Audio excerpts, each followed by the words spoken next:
अभागन या भाग्यशाली। निशा, निशा, तुमने कुछ सुना? हड़बड़ाती हुई कुसुम की आवाज़ सुनकर मैं थोड़ा घबरा गई। अभी चंद हफ्ते ही गुजरे थे मुझे यहाँ आए हुए।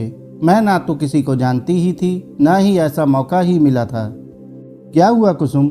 मैं संदेहात्मक रवैये से पूछा।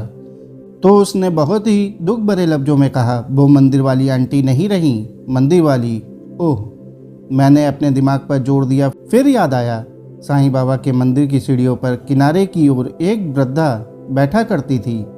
मंदिर से मिले भिक्षावृत्ति पर ही उसका गुजारा होता था। अरे कुसुम, यह कब हुआ? क्या हुआ था उन्हें? मैंने हैरानी से पूछा।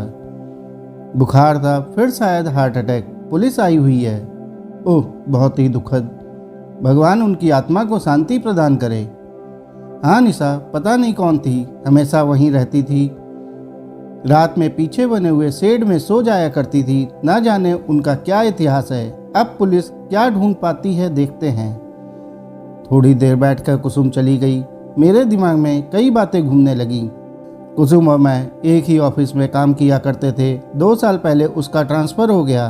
किस्मत से उसके कुछ साल बाद मेरा भी इसी शहर में स्थानांतरण कर दिया गया। पहले तो मैं बहुत ही ज़्यादा नर्वस थी, क्योंकि यह शहर मेरे लिए बिल्कुल ही नया था। लेकिन फिर मुझे कुसुम की याद आई। उसने मेरी पूरी मदद की थी। अपने नीचे वाले फ्लोर में घर दिलवा दिया था। अपने घर से पहली बार मैं दूर हुई थी। मुझे तो यहाँ एडजस्ट करने में ही दिक्कत हो रही थी। खाली समय में मैं अक्सर वहीं साईं बाबा वाले मंदिर में चली जाया करती थी। वहाँ बैठकर मुझे बड़ी शांति मिलती थी।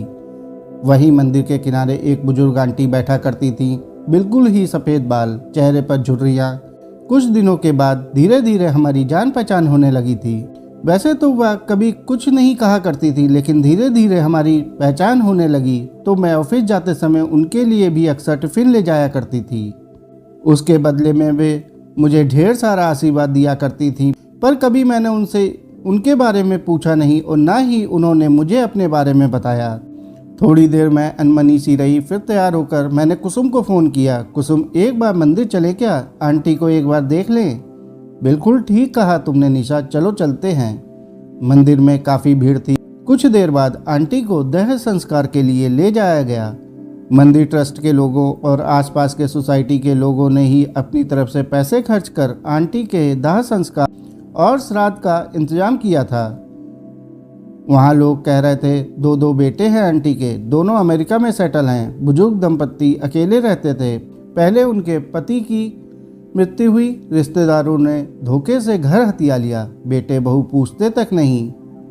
मजबूरी में आंटी इसी मंदिर में आ गई थी। यहाँ के पुजारी से उनकी जान पहचान पुरानी थी। यहाँ से 2 घंटे दूर कमला नगर सोसाइटी में ही उनका एक शानदार फ्लैट है। मगर कोई कहेगा क्या इतने बड़े आदमी की पत्नी रही होंगी या 2 कामयाब बच्चों की माँ? बड़ी अभागन थी बेचारी। ऐसी किस्मत भगवान किसी को ना दे। कुछ लोग कह रहे थे बड़ी अच्छी किस्मत थी। सुबह बाबा का दर्शन करने आई, तभी कह रही थी कि छाती में दर्द उठ रहा है।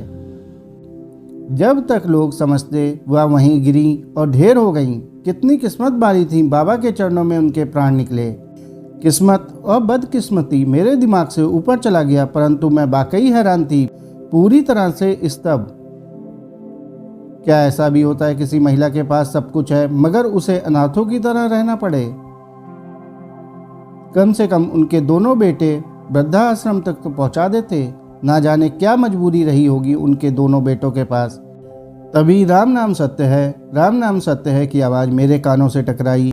आंटी को कफन में लपेट कर ले जाया जा रहा था। धीरे धीरे यह आवाज़ और दृश्य धीरे धीरे धूमिल होता चला गया। मैं गुमसुम सी वहाँ खड़ी रही।